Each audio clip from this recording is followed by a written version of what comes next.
Now, are you going to the government conference? The two-day event is a chance to speak to ministers and others in government about its policies. It's all taking place at the Villa Marina tomorrow and Thursday.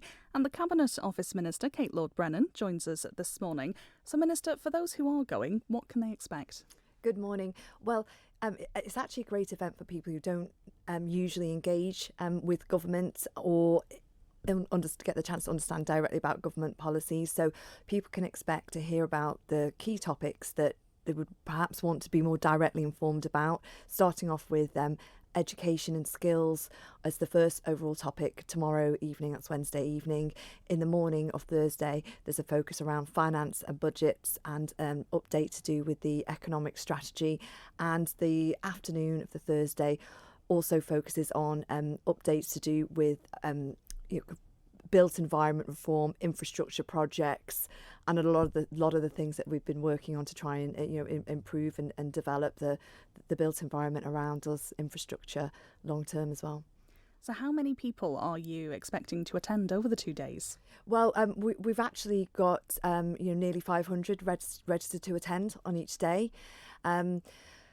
It's important to remember, I think, that they can register for the whole day or just for individual sessions. So they can do that in advance, but also people are very, very welcome just to turn up on the day, and then they can sign in to join individual sessions there.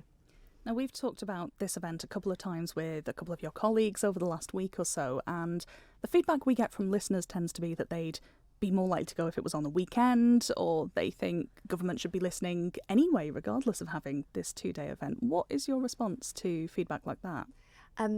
Well, we've made some adjustments since the first conference last year. This is a new thing that government is doing. It's really a two-way conversation as well. It's not that government isn't engaging the rest of the time, but actually this is a completely different way of doing that. There's a chance for the public to directly have Q&A sessions with individual ministers. There are panels following the particular topics that are being covered that have got a diverse mix of voices.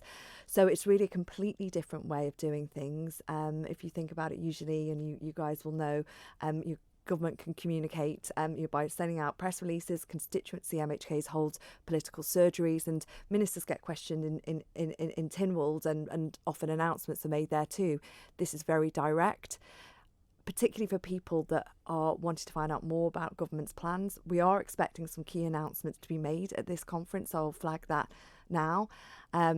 But also for people to kind of put their own views across, and certainly at the government conference last year that focused around the economic strategy as a sort of consultation exercise, we did go through the different points that were raised, collated really from the participants in the audience. It's really a two-way conversation, chance for engagement, which is very different to any other way that this happens on the Isle of Man with government. Well, as you've mentioned, this is the second year of the government conference. It did take place last year. You've touched on it a bit there with the economic policy, but what from last year's conference has had an impact over the last year on how government has operated? Well, you'll know that we've been focusing a lot to do with housing and the built environment, and actually what we do to kind of unlock some of these empty, long-standing brownfield sites, how we address that. So these big issues that have been issues for a long time, take a concerted amount of effort. They've had that effort, and I'm expecting announcements to be made in that respect. So for people who want to come, everyone is welcome. It's free to attend. People can see the full agenda at gov.im/IOMGC, and they could register in advance at the islandplan.im website. And it's open to the general public from, I think it's 6 o'clock. You do your welcome address tomorrow. But before that, there are going to be school children attending during the day. Why did you decide to open it up to the younger generations? Partly because of the feedback from last year. Clearly we've said we need to have an emphasis and sort of focus on younger people and what younger people want to see for the future of the island. So we've got that happening tomorrow morning with a special part of the conference. We will also be getting their feedback as to the type of island they would like to see in the future.